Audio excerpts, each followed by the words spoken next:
Zonja Xhama, ç'po ndodh me hetimet për vllajën e Erion Veliaj, të Arbër Veliaj?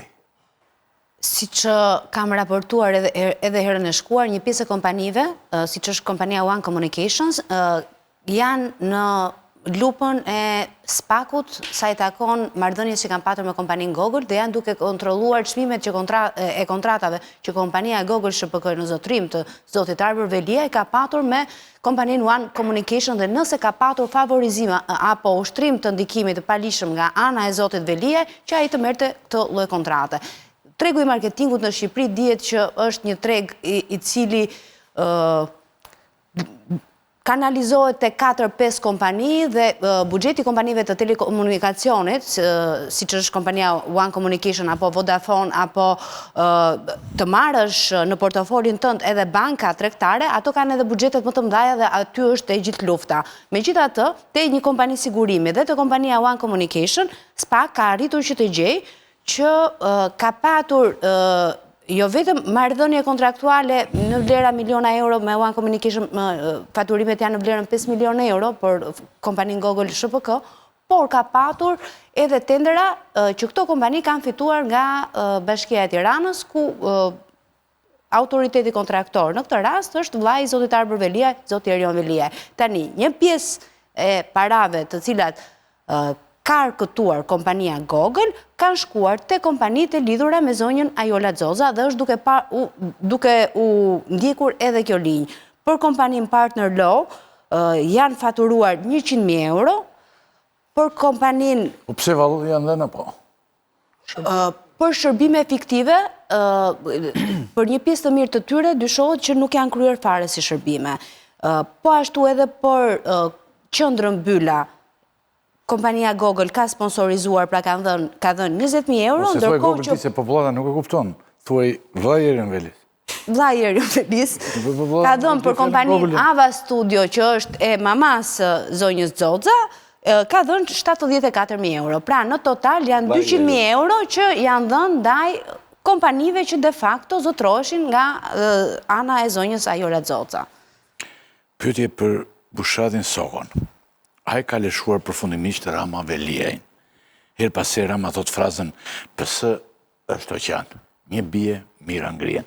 Këtë një bie mira ngrien ka. Se kuptoj çrije ka oqeani me atë që bie dhe ngrihet. S'ka lidhje thua. Ka gjetë kot. Po jo, për që PS është e madhe, është oqeanike. Mund të jetë pyll, për shembull, që një pemë bie, mbin mira të tjera. Qartë, po si figurë shkon, si metaforë e pranueshme i bashkon në... Po të ishe ti në intervist, si që ishe në intervist me Bashën, do i thoshe të mbaruan njerëzit që kalove këtë peshë. Po i thash, Bashën, se aty vetëm në peshë këtë. Si e me në një? Qiko, e kalen Rama këta. Natyrisht që ylli politik i Erion Veliajt unë e shoh të mbaruar, pra Erion Veliaj përfundimisht është një ish i politikës shqiptare. E ardhmja e tij politike është jashtëzakonisht shumë e vështirë kur ti mendon që akuzat me cilat përballet, afatet me cilat dyshohet se do të përballet, afatet e burgimit, ja bëjnë të pashpresë atij një rikthim në politikën shqiptare dhe kjo ka ndodhur edhe me të tjerë personazhe të politikës shqiptare, si për shembull zoti Tahiri, i cili ka pasur dënime shumë herë më të lehta se sa ky. Pra unë e shoh politikisht të lëshuar, të mbaruar.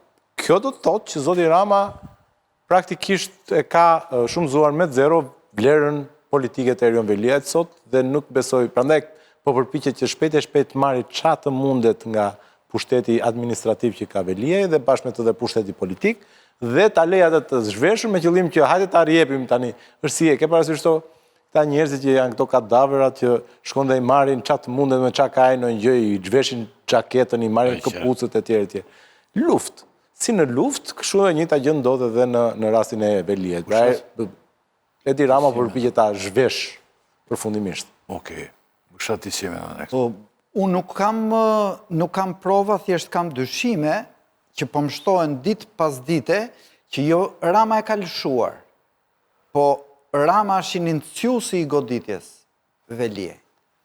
Sepse po të shikosh hiq atë teatrin e lotëve të krokodilit të 3-4 ditëve të para, të gjitha veprimet, edhe në mundësinë e organizatës të këtyre, ajo që tregoi Klodi pak përpara.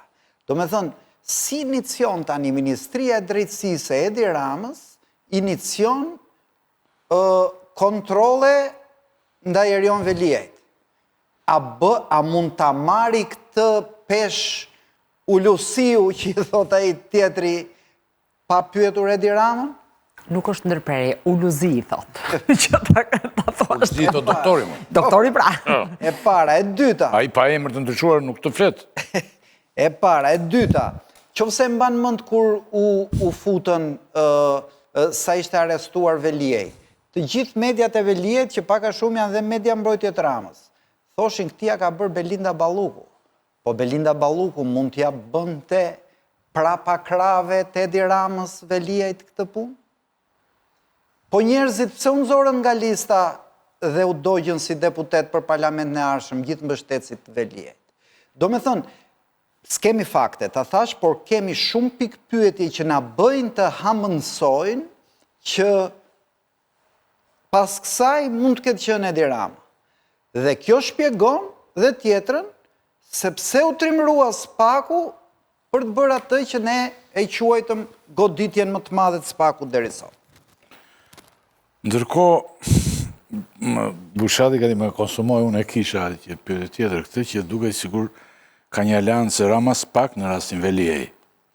Rama lavdroi Dumanin dhe kam respekt për të ta, ndërkohë nuk u se mbrojti Veliajin.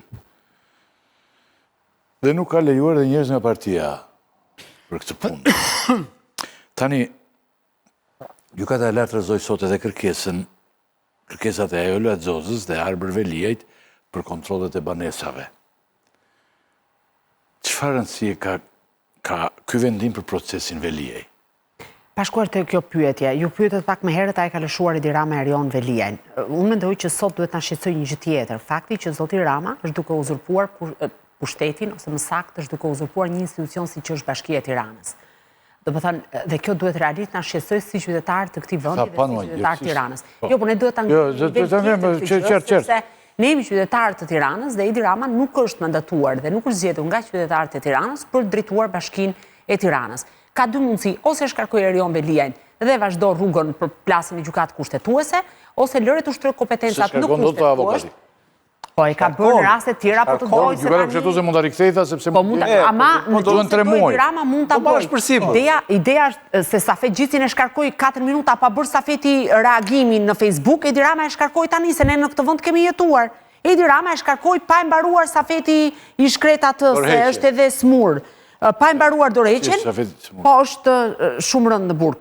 Atëherë pa e mbaruar dorëheqjen Safeti, tani nuk e di se s'do të hyj asaj pjesë se është temë tjetër diskutimi, po problemi është që pa e mbaruar Safeti dorëheqjen që e bëri dhe me gabime të rënda ortografike dhe harroi dhe familjen ta shkruante aty, Edi Rama e shkarkoi. Pra ajo çfarë ne duhet na shqetësoj është që kryeministri nuk mund të uzurpojë kompetencat e një pushteti tjetër.